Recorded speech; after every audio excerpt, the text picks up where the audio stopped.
हाय मैत्रिणींनो, ह्या माझ्या हातातल्या ज्येष्ठ मधाच्या मध कांड्या आहेत.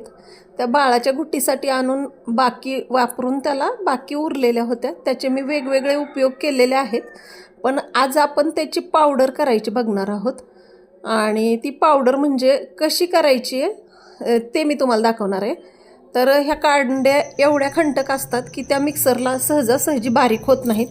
त्यामुळे त्याचं मी आधी नॅपकिनवरती अशा बारीक बारीक काड्या काढून घेतलेल्या आहेत आणि नंतर त्याची पावडर करणार आहे. तर ह्याचे उपयोग एवढे आहेत की याला तर कंठसुधारक म्हणतात. छोट्या बाळांच्या घुटीसाठी ह्याचा उपयोग होतो. म्हणजे सगळे मिळून म्हणलं तर छोट्या बाळापासून वयोवृद्धापर्यंत ह्याचा उपयोग होतो. आणि मी ह्याचा उपयोग स्किनसाठी सुद्धा केलेला आहे. त्याचा व्हिडिओ अजून अपलोड करायचा आहे मला. पण त्याच्या आधी मला सर्दी खोकला झालेला आणि माझ्या सर्दी खोकला तर बरा झाला डॉक्टरांकडून, पण घशात जी खवखव होत होती ती कमी होत नव्हती.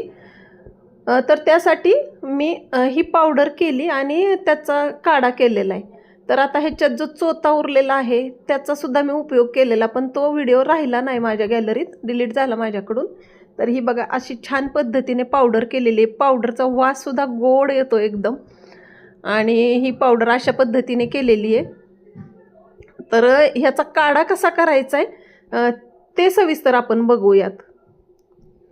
तर त्याच्यासाठी मी अर्धा ग्लास पाणी घेतलेलं आहे आणि त्याच्यात 1 चमचाभर ज्येष्ठ मधाची ही पावडर केलेली टाकायची आणि ही ओव्हरनाईट अशीच ठेवायची आहे रात्रभर. म्हणजे हे पावडरीचा जेवढा अर्क आहे तेवढा पाण्यात उतरतो, जास्त वेळ शिजवावी लागत नाही.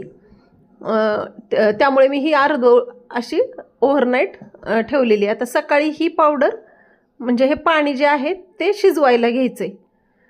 हा काढा तुम्ही 3 ते 4 दिवस सकाळ संध्याकाळ पिलात ना तर तुमच्या घशाचे जेवढे प्रॉब्लेम आहेत तेवढे कमी होतात. तर ह्याच्यात मी 5-6 तुळशीची पानं आणि एक अर्ध्या इंचाचा आल्याचा तुकडा खिसून घेतलेला आहे, म्हणजे ह्याचा अर्क लवकर उतरेल.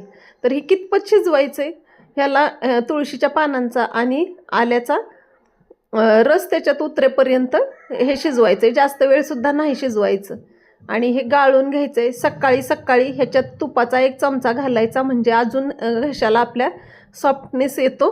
म्हणजे ह्याच्यात थोडेसे ड्राय होण्याची तत्त्व असतात, त्यामुळे मी तूप घातलेलं आहे. तुम्ही मधसुद्धा घालू शकताय, पण हे एवढं गोड असतं की हे मला असंच आवडतंय प्यायला आणि मी 3-4 दिवस पिलेली. तर तुम्हीसुद्धा हा काढा नक्की करून बघा. आणि चॅनलवर नवीन असाल तर सबस्क्राईब करा. व्हिडिओ आवडलेला असेल तर लाईक करा, शेअर करा, कमेंटमध्ये मला सांगा. भेटूया आपण अशा छोट्याशा व्हिडिओ. तोपर्यंत धन्यवाद.